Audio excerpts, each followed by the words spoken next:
దేవుడికి స్తోత్రములు. జ్ఞానవంతురాలైన స్త్రీ ఒక మాట చెప్పుకుందాము.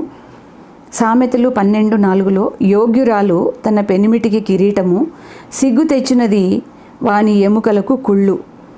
దేవుడికి స్తోత్రాలు. మరి జ్ఞానవంతురాలైన స్త్రీ ఇల్లు కట్టుకుంటుందట.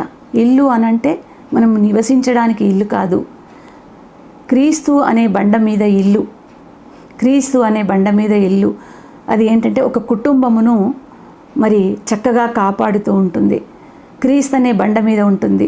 తన భర్త ఘనతను కోరుకుంటుంది, తన భర్త మంచితనాన్ని కోరుకుంటుంది. మరి అదే జ్ఞానం లేని స్త్రీలు ఎలా ఉంటారంటే భర్తను బానిసను చేస్తారు. బానిసను చేసి అతని పైన ఏం చేస్తారంటే యజమానురాలుగా చలామణి అవుతారనమాట. అంటే కూర్చోమంటే కూర్చోవటము, లేవమంటే లేవటం. కానీ అది ఏ స్త్రీకి కూడా తగదు.